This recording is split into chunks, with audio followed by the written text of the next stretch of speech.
Friends இந்த ideas 1 kilometre வந்து பார்த்தீங்கன்னா ஒரு 38,000 கிலோமீட்டர் ஓடி இருக்கு. வண்டி ஸ்டார்ட் பண்ணும்போது மெயினானது வந்து பார்த்தீங்கன்னா இன்ஜினில் வர ஆயில் தான். இன்ஜினோட ஆயில் லைட் பிளிங்க் ஆகுது பாருங்கள் ஃப்ரெண்ட்ஸ். ஆயில் ஆக்சிலேட்டர் கொடுக்கும்போது வந்து பார்த்தீங்கன்னா ஆயில் லைட் ஆஃப் ஆகுது. இந்த கம்ப்ளைண்ட்லாம் வந்து பார்த்தீங்கன்னா இன்ஜினில் ஆயில் இல்லாதது தான். இன்ஜின் ஆயிலை ப்ராப்பராக செக் பண்ணணும்.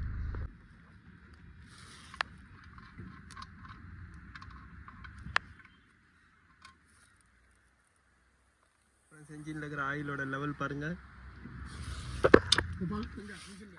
இந்த மாதிரி ஆயில் ஃபுல்லாக ட்ரை ஆகும்போது வந்து பார்த்தீங்கன்னா அங்கே டர்போவும் சீக்கிரமாக போயிடும். எப்போவுமே ஆயிலோட மெயின்டெனன்ஸ் தான் ரொம்ப மெயினானது.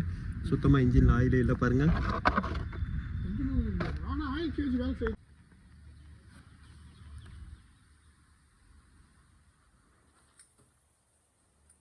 இப்போ ஆயில் ஃபில் பண்ணதுக்கப்புறம் வந்து பாருங்கள் ஸ்டார்ட் பண்ணுறேன்.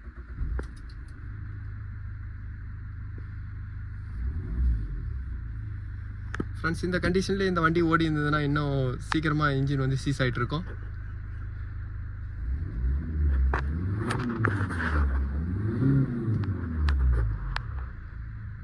எப்பவுமே இன்ஜினோட ஆயிலை வந்து நீங்கள் ப்ராப்பராக செக் பண்ணணும். ஸ்டிக்கில் வந்து பார்த்தீங்கன்னா ஆயிலோட லெவலை நீங்கள் செக் பண்ணிட்டு தான் வண்டி எடுக்கணும். வீக்லி 1 டைம் வந்து பார்த்தீங்கன்னா அந்த ஆயிலோட லெவலும் கண்டிஷனை நீங்கள் செக் பண்ணுங்கள். இன்ஜினோட ஆயில் லெவலு அப்படி சப்போஸ் நீங்கள் மிஸ் பண்ணிட்டீங்கன்னா கூட இந்த இடத்துல ஆயில் லைட் எரியும். அந்த ரெட் கலர் லைட் எரியும் போது என்ஜினை நீங்கள் ட்ரைவ் பண்ணக்கூடாது. அதுங்க என்ன ஆச்சு, என்ஜினில் ஏதாவது அடிபட்டிருந்தால் கூட ஆயில் போயிட்டுருக்கும். அதனால் எப்போவுமே கேஜஸை உங்களுக்கு கிளஸ்டரை நீங்கள் பார்த்து தான் நீங்கள் வண்டியை ஓட்டணும். இந்த வண்டியில் வந்து பார்த்திங்கன்னா இன்ஜினோட ஆயில் இல்லாமல் வண்டி ஓடி இருக்குது. இந்த மாதிரி இன்னும் கொஞ்சம் ஓடி இருந்தனா கூட வந்து பார்த்திங்கன்னா இந்த இன்ஜின் சீஸ் ஆகிட்டு இருக்கும்.